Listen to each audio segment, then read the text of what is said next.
하나님의 말씀을 보겠습니다. 구약 성경입니다.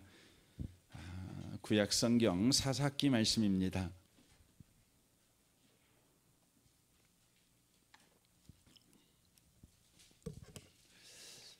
사사기 4장입니다.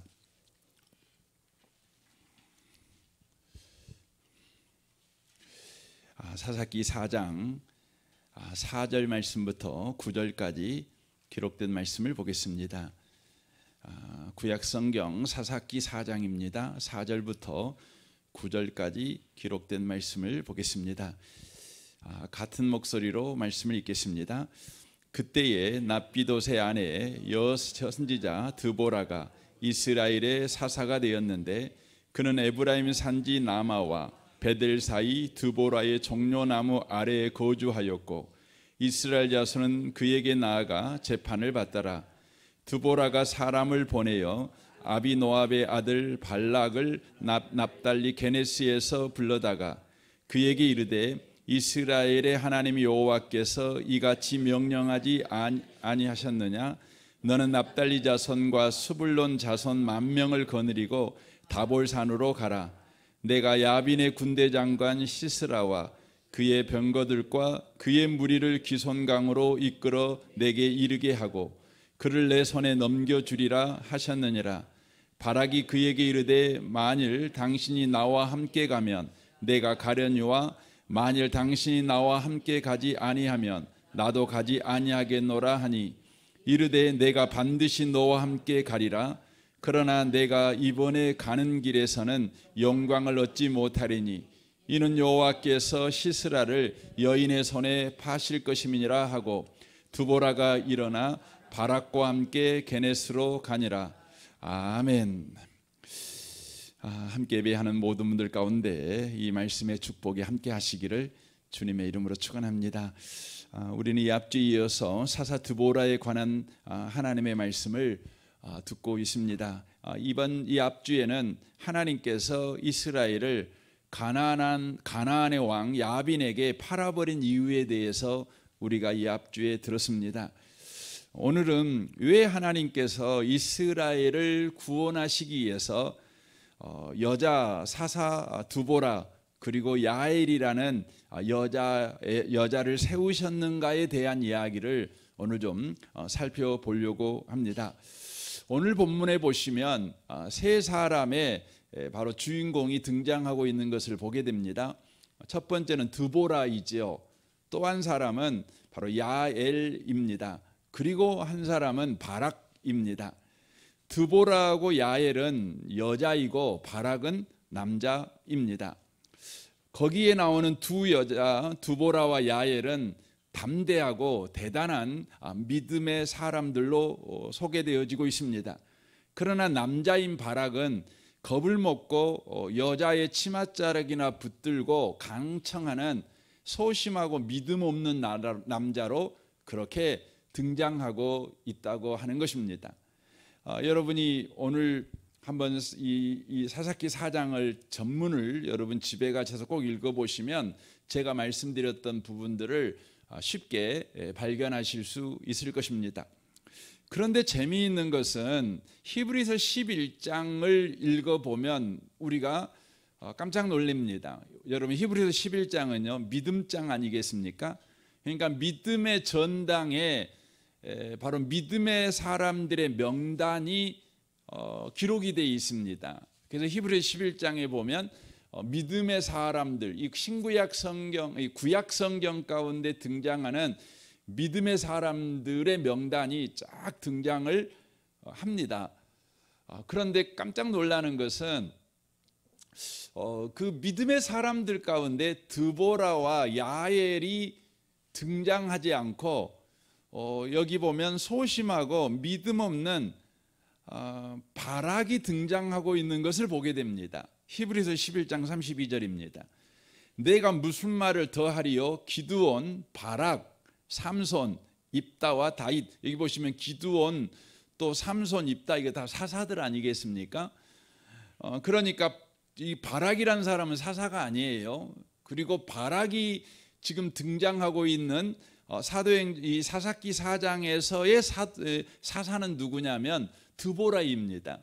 그러니까 우리가 기대하기에는 기드온 다음에 바락이 아니라 드보라가 나와야 정상입니다. 그리고 뭐 삼손 입다 이렇게 나오는 거야 우리가 이해할 수 있지 않겠습니까?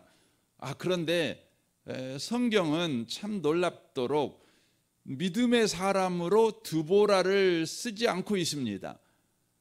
또 야엘도 쓰고 있지 않습니다. 믿음 없는 바락을 믿음의 사람으로 성경에 기록하고 있다는 것입니다.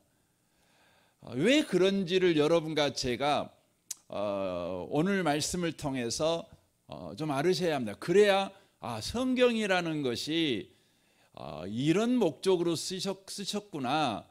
하나님께서 우리에게 어떤 사건을 소개할 때 이런 목적으로 우리에게 소개하시는구나. 이런 부분들을 저와 여러분이 바로 이해할 수 있는 까닭에 그렇습니다. 왜 하나님은 드보라와 야엘이라는 사람을 믿음의 전당에 그 명단을 기록하지 않고 믿음 없는 바락의 이름을 바로 믿음의 사람이라고 기록하고 있는가? 이것을 이해하려면 먼저 하나님께서는 왜 바로 여자들을 지금 이스라엘을 구원하는 일에 세웠는가? 이 부분부터 먼저 생각을 해봐야 여러분과 제가 이 부분을 제대로 이해할 수 있습니다. 이 사사기 4장이 쓰여질 당시에 이 근동 지역에서 여자는 어떤 취급을 받았냐면 인구 계수에도 들지 못하는 위천한 존재로 여겨졌습니다. 그러니까 우리가 인구조사를 하잖아요. 대한민국 인구가 몇 명인가 이렇게 셀 때에 여러분 현재 대한민국에서는 당연하게 여러분 남자 여자 다 인구 안에 여러분 계수하지 않습니까? 그런데 그 당시 사사기 당시에는요 인구 계수를 할 때에는 여자를 세지 않았습니다.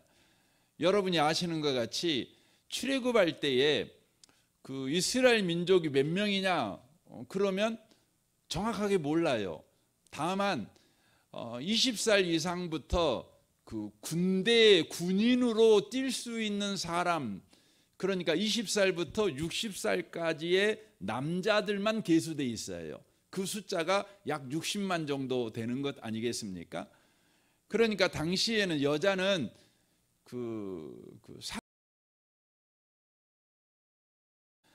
당시의 여자들은 남자들의 소유물로 여겼습니다. 그래서 남자에 의해서 여자들의 운명이 결정되는 시대가 바로 이 시대였다고 하는 것입니다. 그런데 이 시대에 하나님께서는요 다 남자들을 제쳐놓고 여자를 사사로 세우고 있습니다. 그 당시에 남자들이 되게 많았겠죠. 그런데 그 남자들을 다 제쳐놓고 사사를 세우는데 여자 드보라를 세우고 있는 것입니다. 우리가 생각할 때는 드보라가 그 당시에 있었던 어떤 남자보다 뛰어난 여자였기 때문에 하나님께서 이 여자를 사사로 세웠구나, 우리가 이렇게 생각할 수 있죠. 그렇지만 이 생각은 현대의 기준에서 그때를 보면 그렇게 생각할 수 있는 겁니다. 그러나 사사기가 쓰여질 당시의 시각으로 보면 어떻게 해석해야 맞냐면 바로 그 당시에는 세울 만한 남자가 한 명도 없으니까 어쩔 수 없이 여자를 세웠다, 이렇게 되는 겁니다. 그러니까 더 심하게 말씀을 드리면 하나님의 눈에는 바로 이스라엘 가운데 지금 이스라엘이 핍박받고 고난받고 있는데 그들을 구원해 내야 되겠는데 그들을 구원해 낼 수 있는 남자가 한 명도 없었다는 거예요. 남자가 안 보였다는 겁니다. 아예 한 명이 없다는 것이 아니라 하나님의 눈에는 남자가 안 보였어요. 그냥 여자 드보라만 보였다는 것이죠. 그러니까 이 말씀은 어떤 의미가 되냐면 하나님께서는 그 당시에 이스라엘의 모든 남자를 없는 사람으로 취급해 버렸다. 그걸 이야기를 하는 겁니다. 없는 사람으로 취급했어요. 그래서 남자가 없으니까 하나님께서 어쩔 수 없이 여자를 들어서 지금 사사로 세웠다. 이 뜻이 숨어져 있는 것입니다. 4절을 봐보십시오. 그때에 납비봇의 아내 여선지자 드보라가 이스라엘 사사가 되었는데 라고 돼 있죠. 드보라에게는요 남편이 있었어요. 남편이 납비봇이라는 남편이 있었죠. 야엘이라는 사람에게도 남편이 있습니다. 17절 보십시오. 시스라가 걸어서 도망하여 겐 사람 헤벌의 아내 야엘의 장막에 이르렀으니 라고 돼 있어요. 그러니까 야엘이라는 여자가 나오는데 이 여자에게도 남편이 있었어요. 그러니까 사사기 4장을 읽는 독자로 하여금 하나님은요 무엇을 생각하게 하시냐면, 여러분 성경 읽을 때 이런 생각을 하게 만드는 거죠. 야, 남편이 있는데 남편들은 뭐 했지? 그리고 왜 부인들이 이렇게 나서게 됐지? 라는 생각을 하게 된다는 것이죠. 당시의 이스라엘은 가부장 사회입니다. 지금도 유대인들은 철저하게 가부장 사회입니다. 그래서 여러분 권력을 누가 쥐고 있냐면 남자들이 쥐고 있죠. 왜 남자들이 권력을 쥐고 있어야 됩니까? 가정에서 마음대로 하라고요? 아니에요. 여러분 가부장 제도라고 하는 것은 하나님께서 그걸 허락한 원래 취지는 뭐냐면 남자들 보고 가정에서 네 마음대로 살아라가 아니라 너에게 허락한 하나님의 권위를 가지고 여자와 아이를 보호해라, 그런 의미로 가부장 제도를 허락하신 거예요.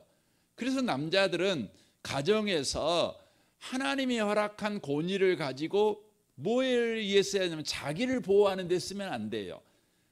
아내와 자녀를 보호하는 데 써야 된다는 것이죠. 그런데 드보라에게는 분명히 남편이 있었어요. 야엘에게도 분명히 남편이 있었어요.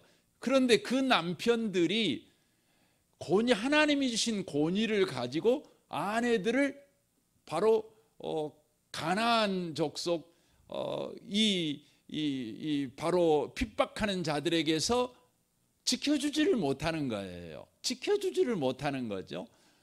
그러니까 보호받아야 될 여자가 스스로 바로 보호하기 위해서 일어나고 있는 걸 보게 돼요. 보호받지 못한 여자가 하나님에 의하여서 바로 이스라엘을 구원하는 일에 하나님께서 세우고 있는 것을 보게 됩니다. 왜 그랬을까요? 이 이야기의 내용과 동일한 내용이 시편에 나옵니다. 시편 8편 1절을 보겠습니다. 여호와 우리 주여, 주의 이름이 온 땅에 어찌 그리 아름다운지요. 주의 영광이 하늘에 덮었나이다. 주의 대적으로 말미암아 어린 아이들과 젖먹이들의 입으로 권능을 세우시며 이는 온수들과 보복자들을 잠잠하게 하려 하심이니라 라고 말씀합니다. 하나님께서 대적하는 자를 맞서기 위해서, 이 대적하는 자에게서 구원의 일을 하시기 위해서 누구를 쓰고 있냐면 어린아이와 젖먹이들을 쓰고 있어요. 여러분 어린아이와 젖먹이들은 여러분 어떤 대상입니까? 보호받아야 될 대상이잖아요. 근데 이 보호받아야 될 대상을 우리 하나님께서요 들어서 어떻게 해요? 보호해줘야 될 사람들을 보호해 주는 거예요. 그러니까 그 아버지가 또 엄마가 젖먹이와 아이들을 보호해 줘야 되잖아요. 대적으로부터. 근데 우리 하나님께서요 아버지와 엄마가 젖먹이와 아이들을 보호 안 해줘요. 그러니까 하나님이 어떻게 하냐면 젖먹이와 아이들을 우리 하나님께서 붙잡아 가지고 보호하지 못하는 그 무능한 아버지와 엄마까지 지켜줘 버리는 거예요. 지금 이걸 이야기를 하고 있는 것이죠. 그것으로 인하여서 무엇을 이야기하려고 하시는 것일까요? 고린도전서 1장 28절을 보겠습니다. 하나님께서 세상의 천한 것들과 멸시받는 것들과 없는 것들을 택하사 있는 것들을 폐하려 하시나니 이는 아무 육체도 하나님 앞에 자랑하지 못하게 하려 하심이라. 너희는 하나님으로부터 나서 그리스도 예수 안에 있고 예수는 하나님으로부터 나와서 우리에게 지혜와 의로움과 거룩함과 구원함이 되셨으니 기록된 바 자랑하는 자는 주 안에서 자랑하라 함과 같게 하려 함이라 라고 되어 있습니다. 하나님이 세상에서 천하다고 여김받는 자, 멸시받는 자, 없는 자들, 그러니까 보호받아야 될 자들 아니겠어요? 근데 보호받아야 될 자들을 우리 하나님께서요 들어쓰셔서요 세상을 구원해요. 세상에서 일을 해요. 근데 그 이유가 뭐냐면 바로 우리에게 지혜와 의로움과 거룩함과 구원함이 오직 하나님만 되신다는 것을 바로 알게 하시기 위해서 그렇게 하셨다, 이렇게 말씀해요. 그러니까 이 말은 이런 말이 되는 거죠. 지금 두보라와 야엘을 여자들입니다. 보호받아야 될 여자들입니다. 근데 보호해야 될 자들이 보호를 못해요. 그러니까 하나님께서 보호받아야 될 여자를 들어가지고 바로 주님께서 구원의 일을 하셔요. 누구를 구원하죠? 보호해야 될 자들을 구원해요. 남자들을 구원해요. 남자들을 구원해요.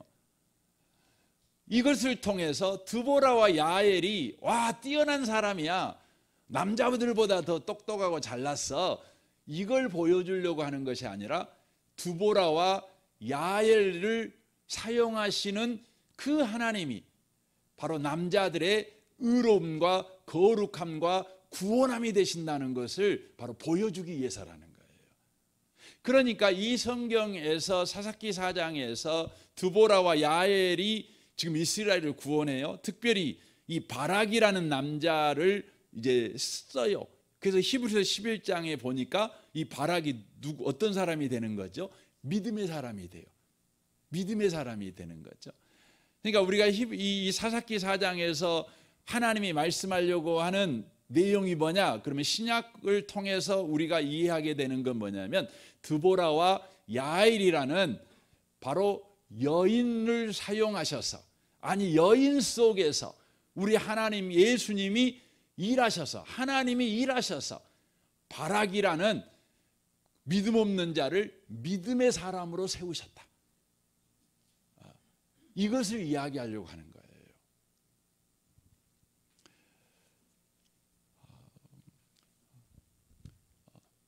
사랑하는 성도 여러분, 우리 하나님은요 오늘 또 저와 여러분의 인생 속에 수많은 사람들을 이렇게 세웁니다. 우리가 보기에는요 참 약한 사람이고 우리가 보기에는 별 볼 일 없는 사람일 수도 있어요. 그럼에도 불구하고 우리 하나님은 우리로 하여금 그런 사람들을 만나게 하십니다. 왜요? 바로 그런 사람들을 통해서 우리 하나님은 그 사람 속에서 일하셔서 예수가, 하나님이 바로 우리의 구원이시며 우리의 의로우심이며 우리의 거룩함이라는 것을 알게 하셔서 우리로 믿음의 사람이 되게 하시기 위해서 그렇게 하신다는 겁니다. 그래서 오늘 이 본문을 보시면은요, 드보라가 하는 일을 이렇게 가만히 보고 있으면 누가 보이냐면 성령님이 보여요. 그리고 야엘이라는 여자를 가만히 보고 있으면 누가 보이냐면 예수님이 보입니다. 그러니까 드보라고 야엘이라는 사람을 통해서 예수님을 보이고 성령님을 보여가지고 이 바락이라는 사람을 믿음의 사람으로 세워가는 것이에요. 세워가는 것입니다. 그래서 오늘 그 부분을 잠깐 살펴봤으면 좋겠습니다. 드보라를 통해서 성령을 우리는 보게 됩니다. 사사기 4장 6절입니다. 드보라가 사람을 보내요 아비노압의 아들 발락을 납달리 게데스에서 불러다가 그에게 이르되, 여기서 납달리 게데스가 어디냐면 이 게데스는 우리가 성경 신약성경에 보면 게데스 호수 이렇게 게네사렛 호수 이렇게 들었잖아요. 그것이 어디입니까? 갈릴리 호수잖아요. 갈릴리 호수. 그러니까 이 게데스는 갈릴리 호수를 가르치는 겁니다. 그리고 납달리라고 하는 것은, 또 스불론이라고 하는 것은 말 그대로 납달리하고 스불론은 갈릴리 지역을 할당받은 족속입니다. 그러니까 이 납달리가 어디냐면 갈릴리예요. 갈릴리. 그러니까 갈릴리의 갈릴리 호수, 이렇게 여러분이 생각하시면 됩니다. 불러다가 그에게 이르되 이스라엘의 하나님 여호와께서 이같이 명령하지 아니하였느냐? 너는 납달리 자손과 스불론 자손 10,000명을 거느리고 다볼산으로 가라. 내가 야빈의 군대 장관 시스라와 그의 병거들과 그의 무리를 기손강으로 이끌어 네게 이르게 하고 그를 내 손에 넘겨주리라 하셨느니라 라고 말씀합니다. 여기 보면 드보라가 바락에게 하나님의 뜻을 알려주고 있습니다. 하나님의 계획을 알려주고 있습니다. 성령께서는 오늘날에도 우리에게 하나님의 말씀을 알려주시는 분이십니다. 가르쳐 주시는 분이십니다. 그래서 요한복음 14장 26절에 보면 보혜사 곧 아버지께서 내 이름으로 보내실 성령 그가 너희에게 모든 것을 가르치고 내가 너희에게 말한 모든 것을 생각나게 하리라 라고 말씀합니다. 여러분 사도행전을 읽어보시면 알 수 있는 것 같이 하나님의 뜻을 성령께서 끊임없이 하나님의 사람들에게 가르쳐 주시는 것을 알 수가 있습니다. 드보라도 그랬습니다. 드보라도 발락에게요 하나님의 계획, 하나님의 뜻을 이렇게 알려주시는 일을 하고 있다고 하는 것이죠. 왜 성령께서 우리에게 하나님의 뜻을 알려주시고 계실까요? 그 이유는 저와 여러분의 믿음을 키우시기 위해서 그러시는 것이죠. 드보라가 하나님의 뜻을 발락에게 알려주는 것도 바로 발락에게 믿음을 키우기 위한 바로 방식이었다는 것을 알 수가 있습니다. 그러나 발락은 이 하나님의 뜻을 드보라를 통해 들었지만 그는 주저하게 됩니다. 8절 보십시오. 발락이 그에게 이르되 만일 당신이 나와 함께 가면 내가 가려니와 만일 당신이 나와 함께 가지 아니하면 나도 가지 아니하겠노라 하니 이르되 내가 반드시 너와 함께 가리라 라고 말합니다. 발락이 무서웠어요. 그래서 소심했지요. 믿음이 없지요. 그러니까 뭐라고 말합니까? 당신이 나와 함께 하면 내가 가겠습니다. 이렇게 말합니다. 그랬더니 이 드보라가 뭐라고 합니까? 내가 반드시 너와 함께 가겠다라고 말씀합니다.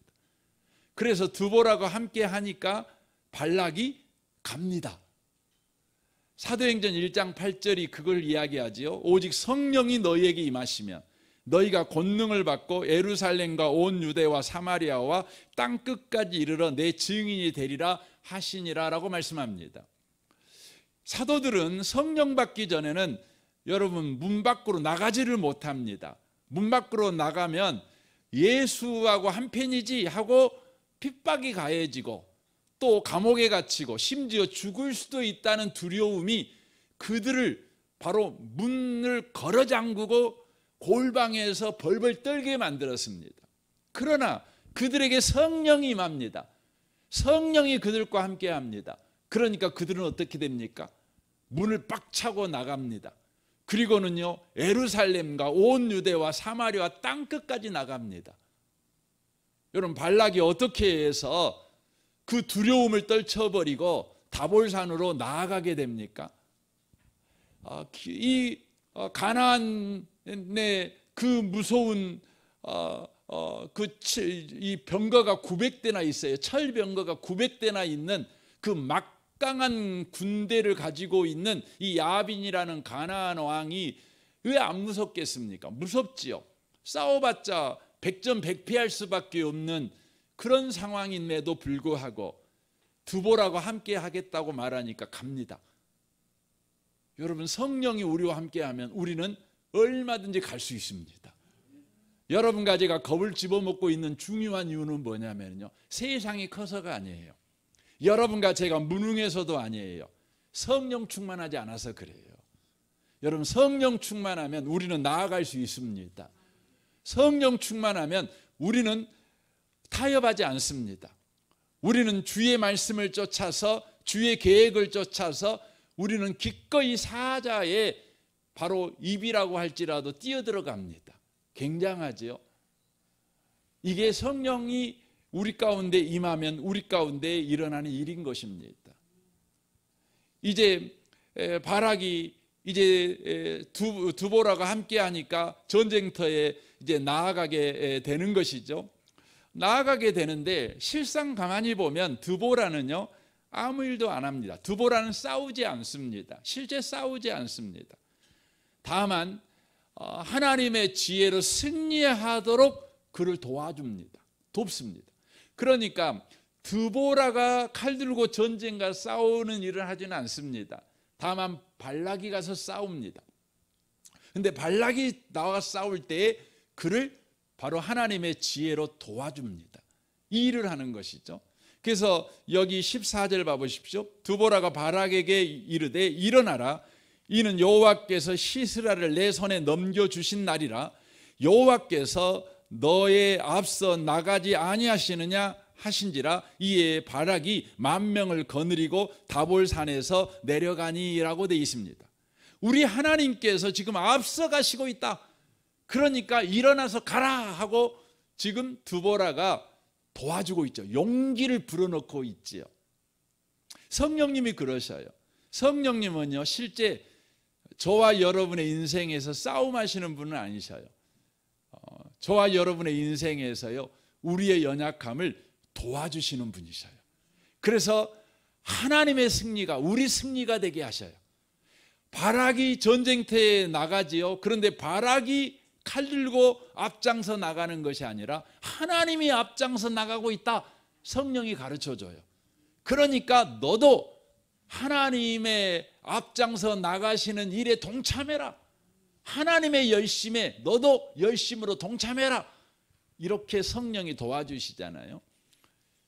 바락이 바로 이 드보라의 도움을 쫓아서 전쟁합니다. 하나님은 성령님은 오늘도 저와 여러분에게 그걸 가르쳐줘요. 하나님이 지금 앞서가시고 있다.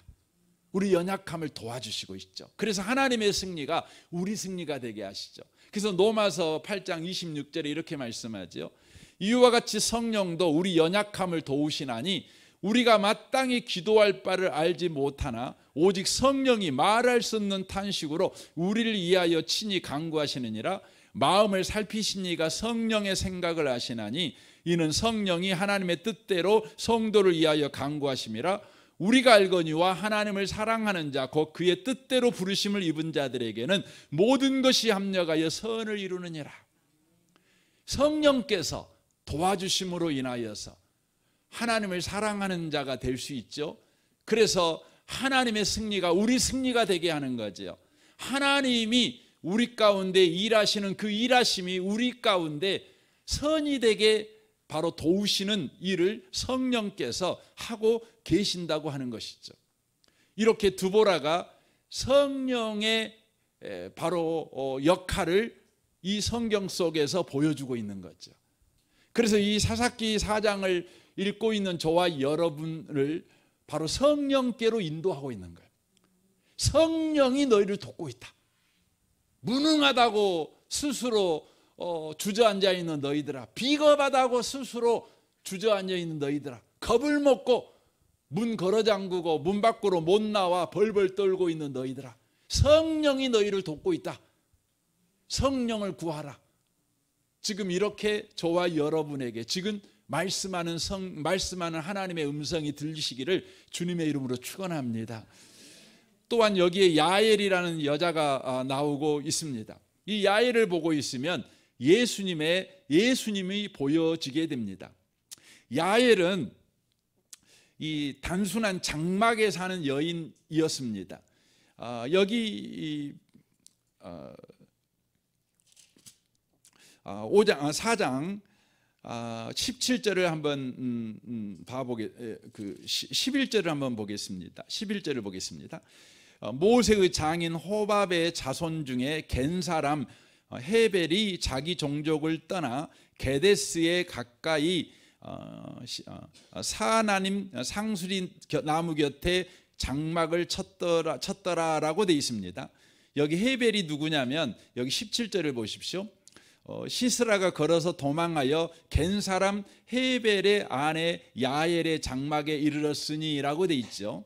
그러니까 야엘이라는 사람의 남편이 헤벨입니다.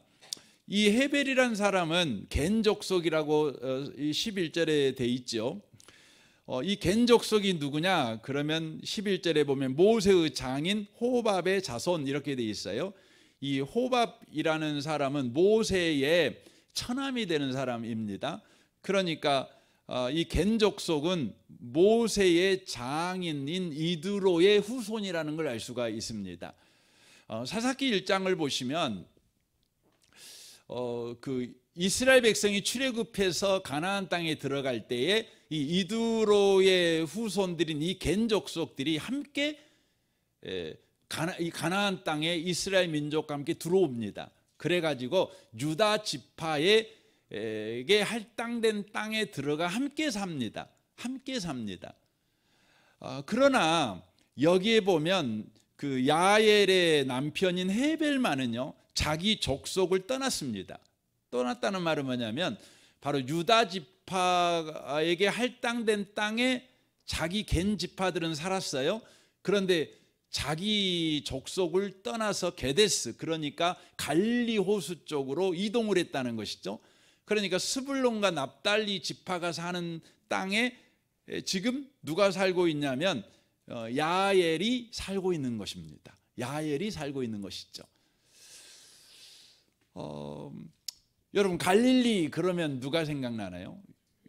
여러분 베드로가 여러 사람들이 생각나겠지만 예수님께서 활동했던 주된 무대가 어디예요? 갈릴리입니다. 갈릴리입니다. 여러분 갈릴리는 그 이제 나중에 여기가 북이스라엘에 속하게 되죠. 그래서 아수르의 나라가 망해가지고 이 아수르가 이 북이스라엘 민족을요 반틈은 아수르로 이동하고 그 나머지 반틈은 북이스라엘에 살게 하는데 아수르에서 반틈 인구를 데리고 와갖고 피를 섞어버려요. 그러니까 이제 그 정말 이제 그 갈릴리부터 이제 이쪽 납달리 전부 다가 뭐가 되냐면 이제 우리가 보통 사마리아라고 그러잖아요. 그러니까 정말 그 손가락질 받는 민족이 됩니다. 그러니까 여러분 남조는 유다 지파하고 베냐민 지파만 남쪽 유다 지파에 속하잖아요. 그러니까 이 야엘이라는 여인은 이제 어떻게 우리가 이제 봐야 되냐면 그 예수님처럼요. 그 아름다운 모습이 없는 그 사람이에요. 아름다운 모습이 없는. 그러니까 장막에 거하는 그냥 평범한 여자입니다. 그런데요, 이 여자가 어떻게 해요? 나중에 이제 그 발락하고 이제 시스라하고 전쟁이 붙었어요. 다음 주에 이건 자세하게 내용을 말씀드리기도 하고요. 그 전쟁에서 시스라가 집니다. 가나안이 집니다. 그리고 이 시스라가 이제 도망을 가는데 해필은 도망을 어디로 가냐면 야엘의 남편 이 헤벨의 집으로 숨어 들어옵니다. 왜냐하면 헤벨하고 시스라하고 서로 그 평화 조약을 맺었거든요. 근데 그가 자고 있을 때요 야엘이 어떻게 해요? 죽여버립니다. 그래서 완전한 승리를 바로 이스라엘이 갖게 만드는 것을 바로 보게 되어집니다. 그러니까 그 야엘이 이 가나안 땅과의 전쟁의 승리를 결정지어 버리는 일을 누가 하냐면 야엘이에요. 완전한 승리에 우리가 좀 화령점점이라 그러잖아요. 마지막 그 머리를 깨트려 버리는 일을 하는 자가 누구냐면 야엘입니다. 그는 평범한 여자입니다. 환영받지 못한 여자입니다. 그럼에도 불구하고 이 여자가 최종 승리를 결정짓는 일을 합니다. 여러분 예수님이 그렇지 않습니까? 이사야 53장에 보시는 같이 예수님은 흠모할 만한 아름다운 것이 없는 분이십니다. 그러나 예수님께서 우리 구원의 완성을 하시는 거죠. 바로 마귀를 최종적으로 승리하시는 일을 누가 하냐? 예수가 하시는 것이죠. 골로새 2장 13절에 이렇게 되어 있습니다. 여러분은 죄 때문에 영적으로 죽은 사람이었으며 죄된 욕망에서 벗어나지도 못하였습니다. 그러나 하나님께서 여러분을 그리스도와 함께 살리시고 우리의 모든 죄를 용서해 주셨습니다. 하나님께서는 우리를 거스리는 기록된 빚의 문서들을 우리 가운데서 치하셔서 그것을 십자가에 못 박아 깨끗이 없애주셨습니다. 이렇게 하나님께서는 세상의 주권과 능력을 꺾으시고 온 세상 사람에게 십자가를 통한 승리를 보여주셨습니다. 최종 승리, 바로 예수 그리스도께서 하신 것처럼 야엘이 시스라를 처단함으로 말미암아 이스라엘의 완전한 승리를 바로 확정하신 것이죠. 예수께서 십자가에서 사탄을 패배시키시고 구원을 완성하신 것과 똑같습니다. 그런데 이 야엘이 썼던 무기가요, 일반적인 무기가 아닙니다. 보통 일반적으로 여러분 그 사람을 죽일 때 쓰는 무기는 칼이나 뭐 창이나 뭐 활이나 이런 거 아니겠습니까? 그런데 야엘이 썼던 무기는 세상 사람들이 전혀 생각하지 못했던 무기를 씁니다. 그게 뭡니까? 장막에 있는 말뚝을 뽑아가지고요, 이게 뭐죠? 예, 관자놀이를 그냥 찍어갖고 죽여버립니다. 발뚝으로 박아갖고 죽여요. 완전히 죽여버리는 것이죠. 예수님께서 사탄의 머리를 깨부숴버리실 때 사용한 무기는요, 세상 사람들이나 어떤 권력자도요 알지 못하는 무기를 쓰셨어요. 그 무기가 뭔지 아세요? 바로 십자가의 죽음이에요. 그래서 세상 고린도전서 2장에 보면은요, 그 세상의 권력자들이 몰랐어요. 예수님이 그 우리의 구원을 완성하기 위하여 바로 사단의 머리를 부셔버리고 죄와 사망에서 우리를 구원하는 그 구원의 완성을 위해 쓰시는 무기가 바로 십자가의 죽음이라는 것을 전혀 몰랐어요. 그러나 예수님은요, 바로 이 십자가를 통해서 바로 구원을 완성하셨어요. 그래서 히브리서 2장 14절을 보십시오. 자녀들은 살과 피를 가졌기 때문에 예수님도 그들과 마찬가지로 인간성을 지니셨습니다. 그것은 자신의 죽음을 통해서 죽음의 권세를 잡은 마귀를 멸망시키시고 일생 동안 죽음의 공포에서 종살이하는 모든 사람들을 해방시키기 위한 것이었습니다라고 말합니다. 십자가는 단순한 죽음의 도구가 아니라 세상이 알지 못하는 영적 승리의 바로 방법이었다는 것이죠. 예수님이 십자가에서 죽으심으로 사단의 권세, 곧 죽음을 이겨버리셨어요. 참 놀랍죠. 마귀가 사용하는 최고의 무기, 율법이 쓰는 최고의 무기가 죽음 아닙니까? 근데 그 죽음을 어떻게 이기셨어요? 십자가의 죽음으로 정복해버리셨어요. 그러므로 십자가의 죽음은 실패가 아니라 승리지요. 그래서 예수님께서 십자가에서 죽으실 때 어떻게 하셨죠? 요한복음 19장 30절 보면 예수께서 신포도주를 마신 후에 이르시되 다 이루었다 하시고 머리를 숙이시고 영원히 떠나가시니라라고 말합니다. 십자가에서 예수님께서 내가 졌다. 여러분 죽음 앞에 가면 누구나 다 절망합니다. 누구나 다 패배를 선언합니다. 그러나 예수만은 바로 십자가에서 죽으실 때 바로 승리를 선언하십니다. 죄와 죽음과 사단에게 내가 승리했다 이렇게 선언하십니다. 십자가의 죽음은 세상 사람들이 보기에는 실패의 방법이었고 실패의 자리였지만 하나님의 강력한 승리의 방법이었다고 하는 것이죠. 세상이 알지 못하는 방법, 세상이 바로 무시하는 방법, 어떻게 그런 방법을 써 무식하게, 그러나 야엘이 장막의 말뚝으로 최종 승리를 확정하신 것 같이 예수 그리스도의 십자가로 예수님은 우리의 구원을 완성하셨다고 하는 것입니다. 야엘을 통해서 우리는 예수님을 봅니다. 우리 하나님께서는 바락과 같이 믿음이 없어요. 세상에서 소금 노릇하고 세상에서 빛의 노릇을 해서 죄에서 사망에서 보호해야 될 자들을 보호해야 될 역할을 해야 될 바락, 이 시대의 교회, 이 시대의 저와 여러분, 성도인 저와 여러분이 믿음이 없는 거예요. 소심해요. 숨어버려요. 그때 우리 주님께서요, 바로 드보라라고 하는 성령의 사역을, 성령을 보이는 사람을 바로 들어서, 예수님을 보이는 야훼를 들어서 이 바락을 바로 믿음의 사람으로 세워가시는 거예요. 이건 오늘날도 그래요. 오늘날도. 그래서 여러분과 제가요, 믿음이 없어요. 겁이 나요. 세상이 겁나요. 여러분, 문제가 겁나요. 여러분, 병든 것도 겁나고, 여러분, 부도나기도 겁나고, 경제 형편에 대한 겁도 있고, 늙어가는 것도 겁나고, 다리 아픈 것도 겁나고, 모든 게 겁이 나요. 그래서 여러분과 제가 그리스도인으로서 살아가지를 못해요. 세상을 보호해야 될 자들이 보호를 못해요. 소금 노릇을 못해요. 이때 저와 여러분이 해야 될 일은 뭡니까?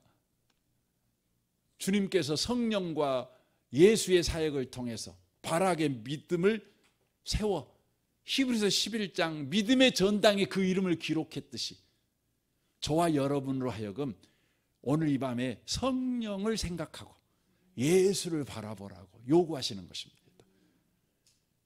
성령을 통해서 너의 믿음을 경고케 하시는 성령의 사역에 관심 좀 가져라. 예수가 하신 일을 붙잡아라. 예수가 하신 일을 의지해라. 예수가 하신 일을 사모해라. 예수가 하신 일을 의지해서 인생을 살아가라. 이렇게 지금 이 밤에 주님께서 이 사사기 4장을 통해 우리에게 말씀하고 있는 것입니다.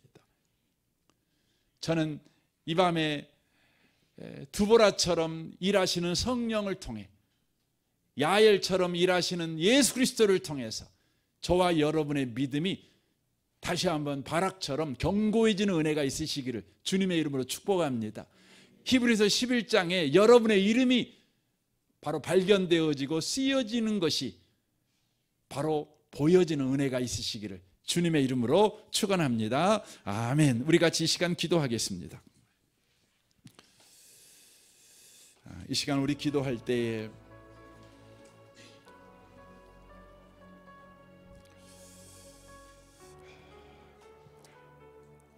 이 세상이 죄로 고통받고 있을 때에 우리 주님은 그리스도인들을 통해 이 세상이 죄로 썩어져 가고 문드러져 가고 죄로 아우성치는 세상이 되지 못하도록 소금 노릇하라고 요구하십니다.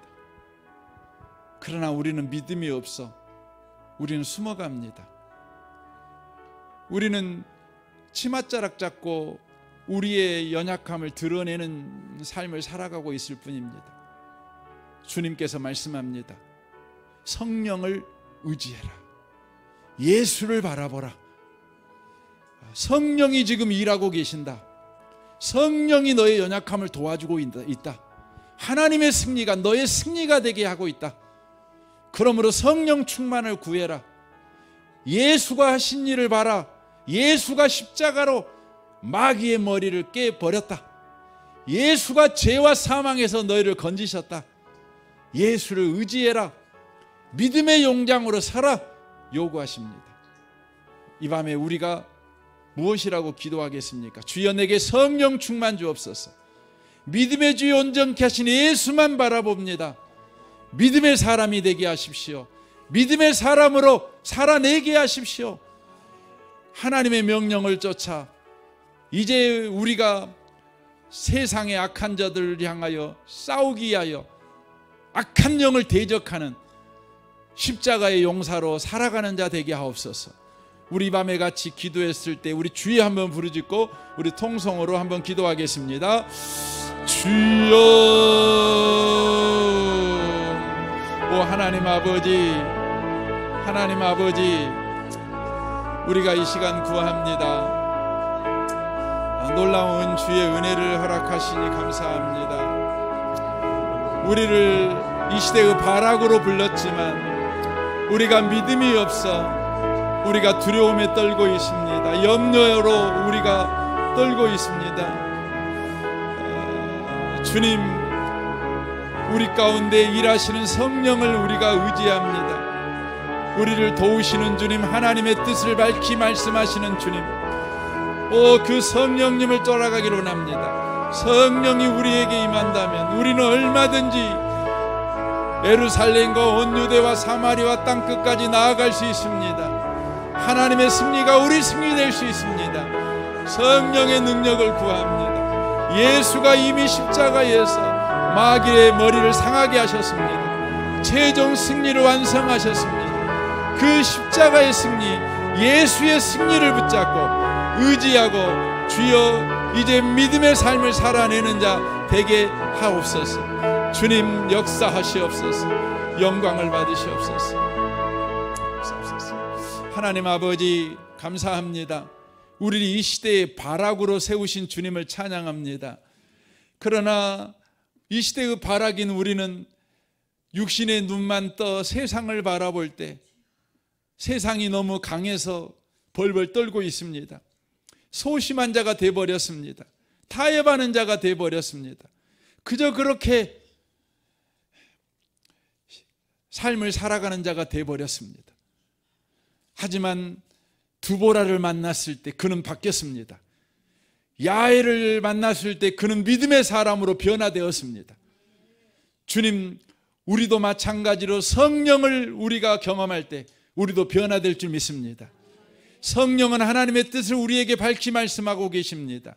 성령이 우리에게 임하면 우리가 권능을 받고 이제 문고리 잡고 살아가는 자가 아니라 문을 박차고 나가 예루살렘과 온 유대와 사마리아와 땅끝까지 나아가는 그런 증인이 될 줄로 믿습니다. 성령이 우리를 도와주심으로 말미암아 하나님의 승리가 우리 승리 될 줄로 믿습니다. 예수께서 십자가에서 마귀의 머리를 깨버리셨으니 예수의 승리가 우리 승리, 예수의 완전한 승리가 우리의 완전한 구원이 되었음을 믿고 나아가는 자가 될 줄로 믿습니다. 주여, 이 밤에 구하옵나니 우리에게 성령 충만 주옵소서. 믿음의 주여 온전케 하시는 예수만 바라보며 나아가는 자가 되게 하시옵소서. 그리하여 하나님 아버지 빛과 소금의 삶을 살아내는 우리가 되게 하시옵소서. 이 밤에 우리에게 은혜 주시는 주님을 찬양합니다. 예수님의 이름으로 기도합니다. 아멘, 아멘.